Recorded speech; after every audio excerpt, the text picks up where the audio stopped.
गुरु शिष्य और किसान की कहानी। यह बहुत ही अच्छी कहानी है। बहुत पुरानी बात है। एक गुरु और एक शिष्य थे। वे दोनों बनारस में रहते थे। एक दिन किसी कार्यवश उज्जैन जा रहे थे। उज्जैन जाते जाते उन्हें रास्ते में ही रात हो गई। चारों ओर घना जंगल था और अंधेरी रात थी। इस तरह रात्रि में जंगल में रुकना सुरक्षित नहीं था। रात होने पर भी दोनों चलते रहे। तभी उन्हें एक गांव दिखा। गुरु और शिष्य दोनों ही गांव में चले गए। गांव में उन्हें एक झोपड़ी दिखलाई दी।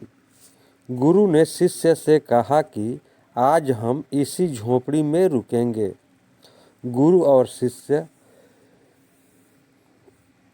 दोनों झोपड़ी में गए और झोपड़ी का दरवाज़ा खटखटाया। झोपड़ी से एक गरीब आदमी बाहर आया और गुरुजी से उस व्यक्ति से बोले, हम दोनों बहुत दूर से आ रहे हैं और रात्रि अधिक हो गई है। जंगल में रहना खतरे से खाली नहीं है, इसलिए हम रात्रि में यहाँ रुकना चाहते हैं।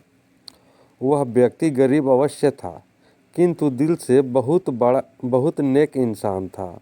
उसने सम्मानपूर्वक गुरु और शिष्य को झोपड़ी के अंदर बुलाया और उन्हें स्वादिष्ट भोजन करवाया और रात्रि में सोने के लिए बिस्तर भी लगा दिए।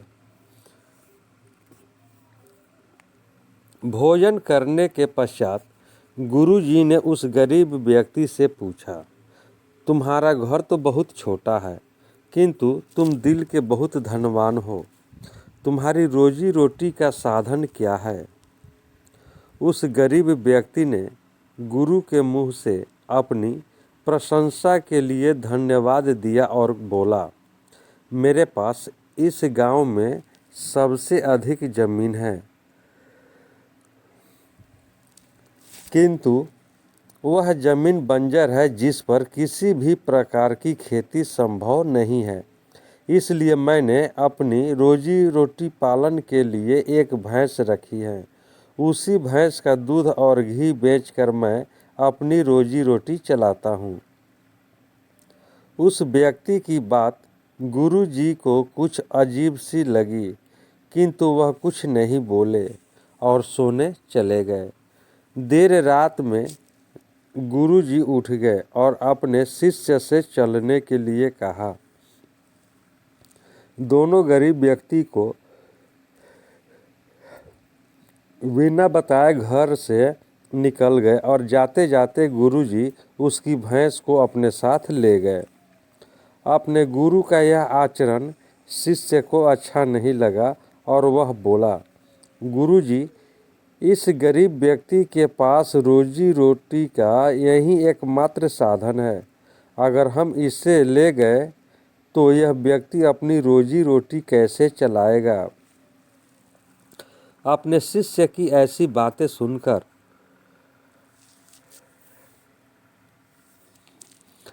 गुरुजी मंद मंद मुस्कुराए और शिष्य से बोले, आज से ठीक 10 बरस पश्चात तुम इसी स्थान पर आना और उस व्यक्ति से फिर से मुलाकात करना। भोर होने के पहले ही गुरु और शिष्य भैंस लेकर उस गांव से बाहर निकल गए। धीरे धीरे कई वर्ष बीत गए। 10 वर्ष बीतने के पश्चात चेले को गुरु जी की बात याद आई कि उसे फिर से गरीब व्यक्ति के घर जाना है। शिष्य फिर से उसी गांव गया। गांव जाते उसने देखा कि जिस स्थान पर झोपड़ी खड़ी थी, ठीक उसी स्थान पर एक आलीशान मकान बना हुआ है। यह देखकर उसे बड़ा आश्चर्य हुआ। शिष्य मकान मालिक से मिलना चाहता था। जैसे ही शिष्य मकान के पास गया, उसने उसी गरीब व्यक्ति को देखा, किंतु इस बार गरीब व्यक्ति बहुत अच्छे कपड़े पहने हुआ था और देखने में बहुत ही संपन्न प्रतीत हो रहा था। शिष्य उस व्यक्ति के पास पहुंचा और बोला, क्या आपने मुझे पहचाना? मैं वही बालक हूँ जो आज से 10 बरस पहले रात्रि हो जाने के कारण अपने गुरुजी के साथ आपके घर रुका था। वह व्यक्ति झट से शिष्य की बातों सुनकर उसे पहचान लिया और बोला, हाँ हाँ, मुझे बहुत अच्छे से याद है। उस रात्रि अगर आप लोग मेरी झोपड़ी में नहीं आए होते तो शायद आज भी मैं उसी दरिद्रता में जी रहा होता। उस रात आपके जाने के बाद मेरी भैंस भी कहीं चली गई थी और मेरे रोजी रोटी के लाले पड़ गए।